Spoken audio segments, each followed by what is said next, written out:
ಕರ್ನಾಟಕ ರಾಜ್ಯ ಮುಕ್ತ ವಿಶ್ವವಿದ್ಯಾನಿಲಯ 2026-27ನೇ ಸಾಲಿನ ಜುಲೈ ಆವೃತ್ತಿಗೆ ಪ್ರವೇಶಾತಿ ಪ್ರಾರಂಭ.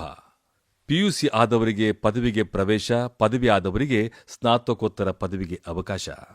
ಬಿಪಿಎಲ್ ಕಾರ್ಡ್ ಹೊಂದಿರುವ ಮಹಿಳಾ ವಿದ್ಯಾರ್ಥಿಗಳು, ಮಿಲಿಟರಿ ಸೇವೆಯಲ್ಲಿರುವವರು, ಮಾಜಿ ಸೈನಿಕ ವಿದ್ಯಾರ್ಥಿಗಳು, ಆಟೋ ಮತ್ತು ಕ್ಯಾಬ್ ಚಾಲಕರು ಮತ್ತು ಅವರ ಪತ್ನಿ ಮತ್ತು ಮಕ್ಕಳಿಗೆ, ಕೆಎಸ್ಆರ್ಟಿಸಿ, ಬಿಎಂಟಿಸಿ, ಎನ್ಡಬ್ಲ್ಯೂಕೆಆರ್ಟಿಸಿ, ಕೆಕೆಆರ್ಟಿಸಿಯಲ್ಲಿನ ನೌಕರರುಗಳಿಗೆ ಯುಜಿ ಮತ್ತು ಪಿಜಿ ಪದವಿ ಶಿಕ್ಷಣ ಕ್ರಮಗಳಿಗೆ ಬೋಧನಾ ಶುಲ್ಕದಲ್ಲಿ 10% ರಿಯಾಯಿತಿಯನ್ನು ಪಡೆಯಬಹುದು. ತೃತೀಯ ಲಿಂಗಕ್ಕೆ ಸೇರಿದ ವಿದ್ಯಾರ್ಥಿಗಳಿಗೆ ಪೂರ್ಣ ಶುಲ್ಕ ವಿನಾಯಿತಿ ಇರುತ್ತದೆ. ಕೋವಿಡ್-19 ಕಾಯಿಲೆಯಿಂದ ಮೃತಪಟ್ಟ ತಂದೆ ತಾಯಿಯ ಮಕ್ಕಳಿಗೆ ಸಂಬಂಧಪಟ್ಟ ಇಲಾಖೆಯಿಂದ ಅಗತ್ಯ ಪ್ರಮಾಣ ಪತ್ರಗಳನ್ನು ಸಲ್ಲಿಸುವ ಷರತ್ತಿಗೊಳಪಟ್ಟು ಪೂರ್ಣ ಶುಲ್ಕ ವಿನಾಯಿತಿ ಇರುತ್ತದೆ. ಸರ್ಕಾರವು ಆಗಿಂದಾಗೆ ನಿಗದಿಪಡಿಸಿರುವ ಸೂಚನೆಗಳು ಹಾಗೂ ಚಾಲ್ತಿಯಲ್ಲಿರುವ ಆದೇಶಗಳನ್ವಯ 50%ಕ್ಕೂ ಹೆಚ್ಚಿನ ದೃಷ್ಟಿದೋಷವುಳ್ಳ ಅಭ್ಯರ್ಥಿಗಳಿಗೆ ಪೂರ್ಣ ಶುಲ್ಕ ವಿನಾಯಿತಿ ಇರುತ್ತದೆ, ಬಿಎಡ್ ಮತ್ತು ಎಂಬಿಎ ಹೊರತುಪಡಿಸಿ.